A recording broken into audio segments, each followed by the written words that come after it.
नमस्कार। कोई कहे जग जोनार किया, कोई कहे मोछा, बड़े बढ़ाई किया करे, गाली देवे ओछा। इसी के साथ आज हमारी बात को शुरू करना चाह रहे हैं मित्रों। आज हम पधार रहे हैं, मतलब आज हम इस तारीख को पधारे हैं हमारे सतलोक आश्रम हरियाणा के अंदर। आज हम कुछ आध्यात्मिक बातें कर रहे हैं। हरिओम सर हमारे साथ इंग्लिश के, और हमारे जीवन के लिए बातें जरूरी भी हैं। और ये आध्यात्मिक बातें आपके लिए जरूरी इसलिए नहीं है कि भाई आपको भगवान चाहिए। एक्चुअली क्या, इनसे हमारा मानव जीवन के अंदर ही बहुत सारे विकास होते हैं जो मनुष्य के लिए हमारे उन चीजों से बहुत डेवलप, मतलब उनसे हमारा मनुष्य जीवन जो है बहुत विकसित होता है।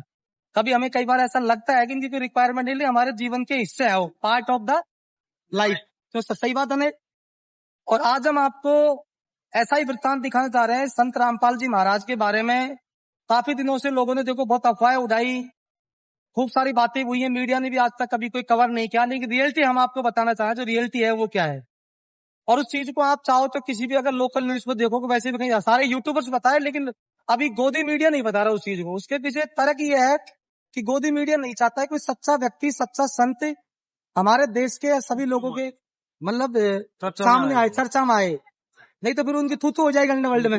ऐसा ही है ना, अंडरवर्ल्ड में थूथू हो जाएगी भाई। बाकी हकीकत ये कि पूरा हरियाणा डूबने वाला था, और डूबने से सिर्फ संत रामपाल जी महाराज ने बचाया है। ऐसा ही है।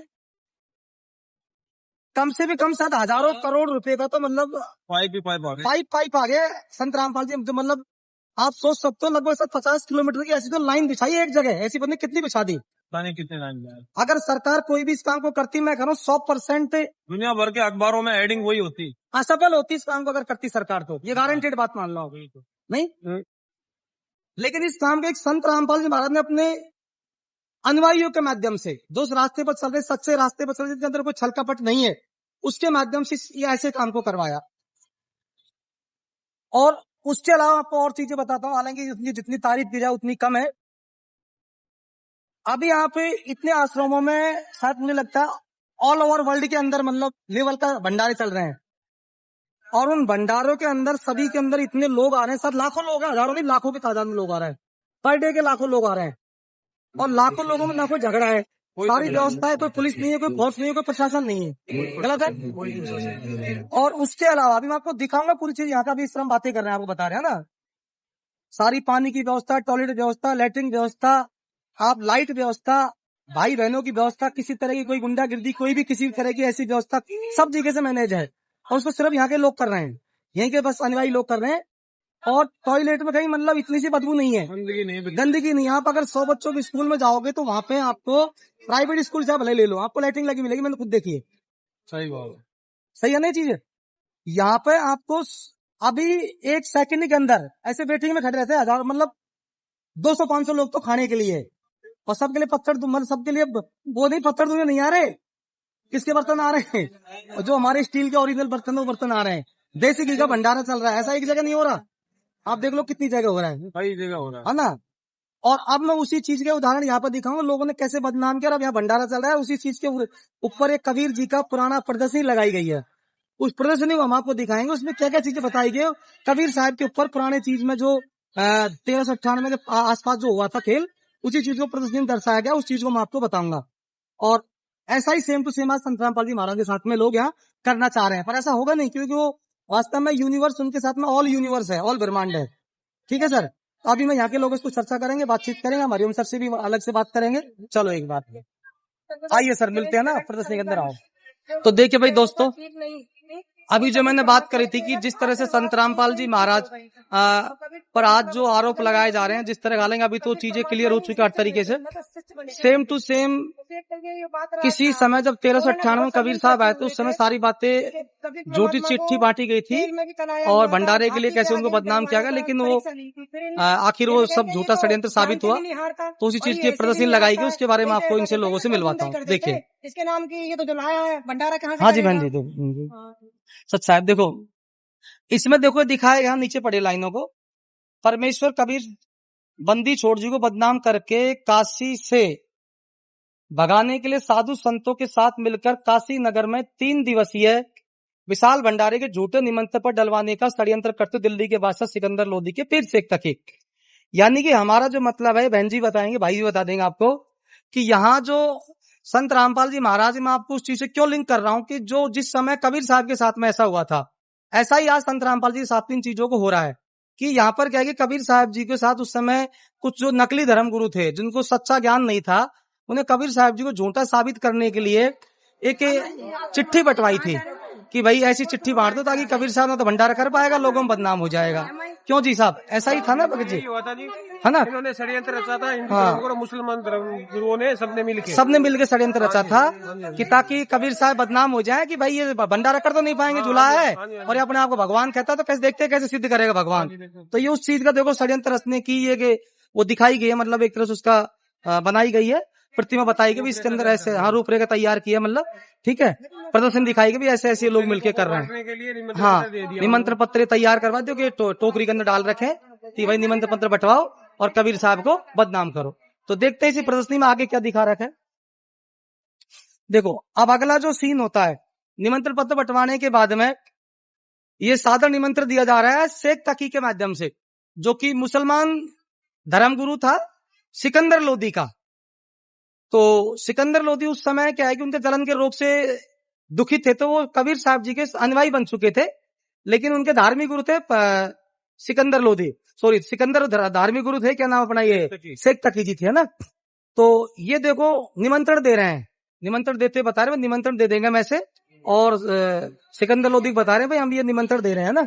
निमंत्रण दे करके जो लिखा हुआ है, दिल्ली के बादशाह सिकंदर लोधी को उनके गुरुदेव परमेश्वर कबीर साहिब जी के नाम पर किए जा रहे 3 दिवसीय विशाल भंडारे निमंत्रण पत्र पढ़कर सुनाते हुए शेख तकी पीर ने बताया कि भाई आपके गुरुजी भंडारा कर रहे हैं। और ठीक है, आगे चलते देखें आगे देखिए इसी कहानी में आगे क्या होता है भाई। आगे ये होता है कि शेख तकी पीर के षड्यंत्र के अनुसार विशाल भंडारा के झूठे निमंत्रण पत्र कभी काशी नगर में 18 लाख साधु संत और शिष्य इकट्ठे हो गए और सुबह सैर के दौरान भीड़ इकट्ठी हो गई। इस कारण पूछते भक्त रविदास जी और साधु संत उन्हें प्राप्त हुआ निमंत्रण पत्र दिखाते हुए। यानी कि ये हुआ कि रविदास जी जो है कबीर साहब जी के साथ रहते थे और कबीर साहब रविदास जी बाहर घूम रहे हैं, उन्होंने देखा कि बाहर साधु संत इकट्ठे हो रहे हैं और वो कह रहे हैं भाई आज तो कबीर साहब भंडारा करना है इस नगरी में, 18 लाख साधु संत इकट्ठे हो गए। तो उसी के प्रश्न के माध्यम से आपको दिखाया गया। क्यों बहन जी, ऐसा ही है ना चीजें, ठीक है सच साहब है ना। और देखते हैं भाई, और देखो इसके अंदर ऐसा क्या अगला क्या दिखाया। ये हमारा धर्म ग्रंथ में प्रमाणित नहीं है, ये कुछ प्रदर्शनी ऐसे नहीं लगाई गई, सब हमारे कबीर ग्रंथ से या फिर हमारे जो सब ग्रंथों में लिखा गया सारी बातें वही हैं। अगला देखो सर, थोड़ा सा इधर होने बन। बिना सिंगों वाले 9 लाख बैलों और 1 लाख सेवादार के साथ सतलोक से पका बकाया स्वादिष्ट भोजन लेकर काललोक में। मतलब ये हुआ कि कबीर साहब जी ने क्या किया भाई, यहाँ पे जब निमंत्रण पत्र छाप ही दिया, झूठा भंडारा करवाई दिया, तो यहाँ पर उन्होंने अपने हिसाब से व्यवस्था है, परमात्मा ने वहां से ऊपर से भंडारा इस तरह बैलों के ऊपर लाद करके आगे भिजवाया, भंडारे की व्यवस्था करवाई गई। और देखते आगे क्या होता है भाई।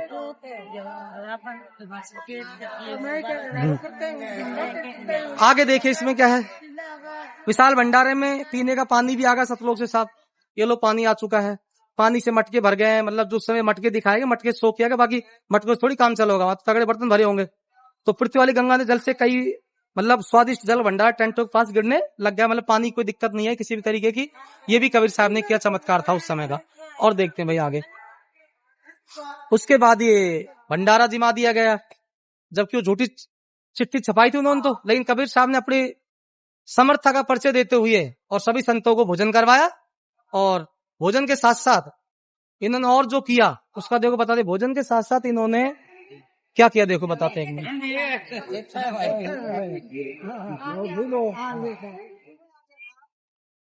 देखो भोजन के साथ साथ इन्होंने भंडारा करने के बाद में साधु संतों को सभी को एक सोने की असरपी और दी भाई, सोने की असरपी दी, धोर दी, है ना, जिसको सूखा मतलब सॉल बोलते हैं ओढ़ने के लिए सर्दियों में, सूखा सीधा माल दिया, चावल आटा शक्कर घी आदि। और इनको देखते हुए भाई ये विदा कर दिया, मतलब साधु संतों जिमाने के बाद में। यानी कि कोशिश इन्होंने बदनाम करने करी थी, लेकिन हुआ कुछ जस्ट अपोजिट। ऐसा ही सेम हमारे संत रामपाल जी साथ में इस समय करने की कोशिश कर रहे हैं, लेकिन ऐसा ये संभव हो नहीं पाएगा, और वो आप देख भी रहे हैं। चलो आगे और दिखाते हैं भाई। और देखिए अपने पूज्य गुरुदेव कबीर परमेश्वर जी भंडारे पधारने की प्रार्थना करते हैं। अब देखो होता क्या कि सिकंदर लोधी जी वहां पे पधारते हैं, उनको पता लगता है कि साहब कबीर साहब जी बारे में पहचान के भी भंडारा उन्होंने नहीं करा, किसी ने झूठी चाल है, पर सिकंदर लोधी जानते थे कि वो समर्थ है, कुछ भी कर देंगे। तो सिकंदर लोधी कबीर साहब जी के पास पहुंच गए और उनसे कहने लगा, गुरुदेव आप यहाँ बैठे हुए हो और वहां भंडारा चल रहा है। तो कबीर साहब ने बोला, भाई मैं तो गरीब आदमी, मेरे पास में कहाँ भंडारा करने की हालत है। तो ये एक तरह से कबीर साहब जी उनको लीला कर रहे थे कि भाई ऐसा नहीं है, मेरी बस की नहीं भंडारा भंडारा करना। पर सिकंदर लोधी ने उनको बोल भी दिया कि ऐसा नहीं है परमात्मा, हमें बेवकूफ मत बनाओ, किसी और को बनाना मतलब ऐसा नहीं है कि आप कुछ भी कर सकते, सब आपकी बदौलत हो रहा है। ठीक है, तो ये प्रदर्शनी के अंदर दिखाया गया है। और देखते हैं अभी आप देखिए, बहन जी बताएंगे ज्यादा थोड़ा सा। हाँ जी बहन जी, ये हाँ सच साहब जी बताइए। बिल्कुल आपने सही बताया है। जब रविदास जी इनके शिष्य ने परमात्मा को बताया कि बाहर 18 लाख लोग आ गए हैं, हाँ तो परमात्मा ने बोला, भाई मैं तो गरीब हूँ, मैं तो इतना गरीब हूँ, मेरे पास सुबह खा लिया तो शाम का रोटी सही नहीं है। हाँ तो अंदर बैठ जा, अपना बंद कर, हम तो परमात्मा का भजन करेंगे, वही कर। लेकिन परमात्मा लीला कर रहे थे, एक रूप में कुटिया में बैठे हैं और दूसरे रूप में बाहर पहुंच गए और इतना भव्य भंडारा मालिक ने बाहर कर दिया कि वहाँ मालिक की जय जयकार हो रही है, कबीर सेठ की जय जयकार, और सब चाह रहे हैं कि कबीर जी दर्शन दे। कबीर जी है कौन जिन्होंने इतना दिव्य भंडारा किया? ऐसे व्यंजन जो आज तक किसी ने देखे नहीं, खाए नहीं, ऐसे व्यंजन, और हर भंडारे के बाद एक मोहर, एक दोहर, और सूखा सीधा सबको। चाहे कोई 4 बार भोजन करेगा तो मोहर और दोहर उसको 4 बार भी मिलेगा। तो ये परमात्मा की लीला थी, एक रूप में कुटिया में बैठे और एक रूप में बाहर दिव्य भंडारा चल रहा है। थैंक यू बहन जी, सच है। सच्चा है।